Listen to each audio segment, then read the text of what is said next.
El presidente Rafael Correa confirmó el miércoles que el gobierno implementará un mecanismo de timbre cambiario o certificado de abono tributario para pagar los aranceles de importación. Esto fue lo que dijo el presidente. Veamos. Queremos seguir manteniendo la dolarización. Y una de las alternativas es el timbre cambiario propuesto por Alberto Dají. ¿Cómo va a Hay funcionar? muchos mecanismos. La gente que trae divisas al país se le puede dar estos timbres, certificados, como usted quiera llamarlo, para subastarlos. Mecanismo de mercado regulado. Subastarlo en un mercado para que los compren los importadores y con eso paguen aranceles. Pero si se le da un certificado timbre al que traiga divisas por valor de 1, al subastarlo en un mercado va a ganar unos 50. Entonces va a salir ganando 50 centavos. Con eso se benefician los exportadores y se encarecen ciertas importaciones que van a ser las que tengan aranceles, que son normalmente las importaciones no necesarias, importaciones suntuarias. Alberto Dají, buenos días, bienvenido a Contacto Directo. Buenos días.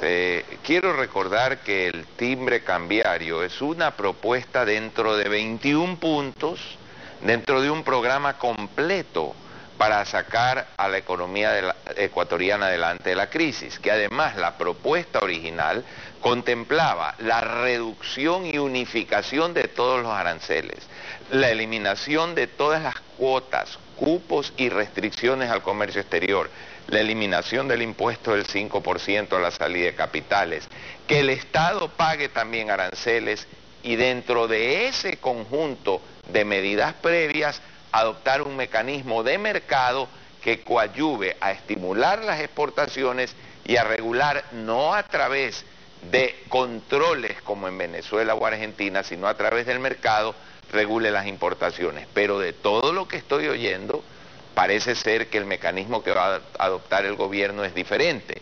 Y ahí sí me preocupa muchísimo, como lo he venido diciendo, de que no se aplique en la forma en la cual la receta fue dada. Usted lo engendró. Ahora, como está concebido, ¿es necesario para mejorar la competitividad de las exportaciones encarecer las importaciones con este timbre? ¿O es más práctico y limpio eliminar impuestos que pesan sobre la competitividad de nuestros productos en el mercado internacional? La eliminación y el darle al sector exportador un drawback sobre todo impuesto es lógico. No se pueden exportar impuestos.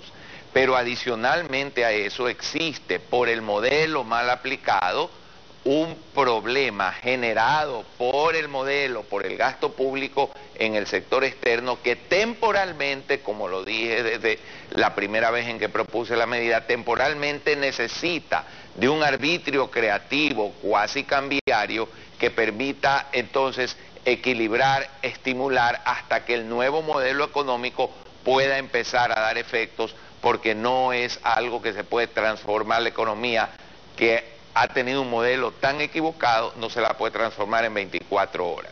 El superdólar no es nocivo para la competitividad. Los nocivos son las sobretasas, los aranceles, el impuesto a la salida de divisas. Si se lo suprime, se dinamiza la economía y ahí más bien aumenta otro impuesto que no se traslada a consumidores y exportadores. El presidente Correa señaló recientemente cuál es ese impuesto, veamos.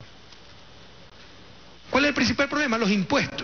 No se dejen engañar, porque los ricos pagan impuestos y bien hechitos, pero los pobres no pagan impuestos, por favor. Ah, no, el IVA es de los más bajos de la región. Con Paraguay y Panamá tenemos el IVA más bajo de la región. Vayan nomás a Perú, a Colombia, verán IVA de 18-20%. Pero además, medicina no paga IVA, alimentos, la gran mayoría no paga IVA. Los pobres no pagan IVA, por favor. Ah, pero la clase media paga más impuestos, menos impuestos. Antes no había deducciones en el impuesto a la renta. Ahora se deduce alimentación, vestido, etcétera. En el Ecuador se sigue pensando a veces como si tuviéramos sucres. Alemania tiene superávit comercial permanentemente y siempre con una supermoneda, antes el marco, ahora el euro. Pero es el IVA, el impuesto que más rinde y que no pagan los pobres según el presidente Correa. Digo que más rinde aquí en el Ecuador también, así como está, aunque sea que está abajo. Y vamos a ver en la pantalla el ranking del IVA. Esto se aplica en los países de la Unión Europea, por ejemplo, con niveles diferenciados, que van del 2 al 27%. En Alemania va del 7 al 19%. Pero si se elimina aranceles, impuesto a consumos especiales, impuesto a la salida de divisas y se dinamizan las actividades productivas, se atrae la inversión que busca una moneda fuerte como la que tenemos nosotros. ¿No sería mejor implantar un sistema tributario diferente en el Ecuador que seguir con lo mismo como si tuviéramos el Sucre? Bueno, dentro de los 21 puntos propuestos desde hace ya varios meses está la transformación de los estímulos a la producción. Eso está contemplado. Yo quiero insistir y lamento mucho que el análisis se centre en tal o cual punto. Por favor, tenemos que cambiar el modelo. Hay que atraer inversión extranjera, pero no se puede ir a negociar con Schlumberger cuando el riesgo crediticio es lo que es, porque vamos a negociar en debilidad. Por eso he sostenido, vaya al Fondo Monetario, obtenga recursos de los organismos multilaterales, empiece a transformarse la muy mala estructura de deuda externa que está contratando en forma muy cara deuda externa, ábrase a la inversión extranjera, titularice, es decir, hay muchas cosas que se han dicho y estamos centrándonos en uno o en otro punto. No, el Ecuador puede salir adelante. Lo más triste de esta recesión, anunciada desde el mes de junio en la Universidad Politécnica por mi persona, cuando dije que venía una implosión de la economía, hemos vuelto a perder 300 millones de créditos en el mes de diciembre, lo cual es sumamente grave para el sector productivo. 1.500 millones de dólares de créditos se han perdido de mayo a diciembre, una descapitalización del sector productivo. Entonces tenemos que ver la economía en su conjunto. El Banco Mundial ya revisó la cifra para el Ecuador, el crecimiento proyectado para el año 2016, que me escuche el pueblo ecuatoriano, con todas las implicaciones sociales que eso tiene, es de menos 2%.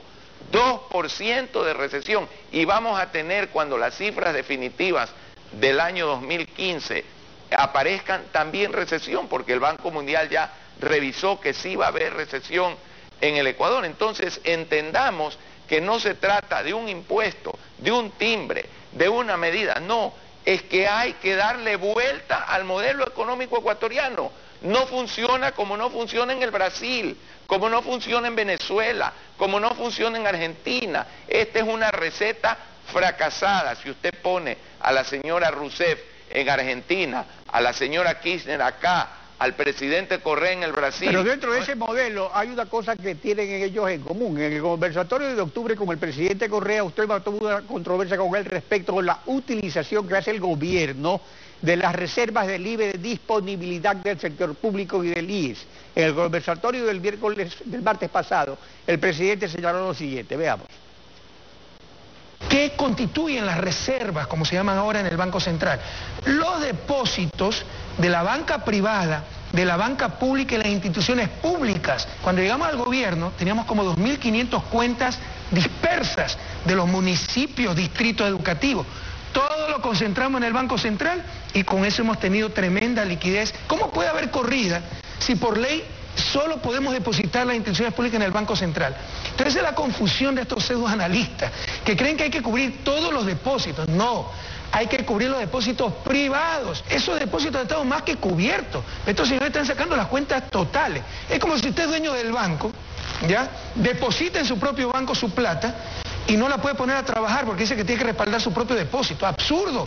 Mientras más la ponga a trabajar, mejor. Tiene que tener reservas, respaldo para los depósitos privados. Pero depósitos públicos hay que ponerlos a trabajar. ¿A dónde fueron entonces? Para el Ministerio de Finanzas y pagar por lo que teníamos en diciembre. Ya. Y por eso nos sacan el periodicazo de enero, disminuyó reserva. Pagamos miles de millones de dólares en diciembre. ¿Qué esperan? Pues que crezcan las reservas. ¿Qué significa esto? Que Bolivia es idiota, que todos los países que tienen reservas más altas en relación al Producto Interno Bruto del Ecuador las tiene de las más bajas del mundo, todos esos no saben hacer las cosas y aquí sí las sabemos hacer. No, no puede existir una economía dolarizada sin la materia prima para generar medio circulante. ¿Cuál es la materia prima? Los recursos que vienen del exterior. Por esa política equivocada es que hemos tenido una caída del medio circulante.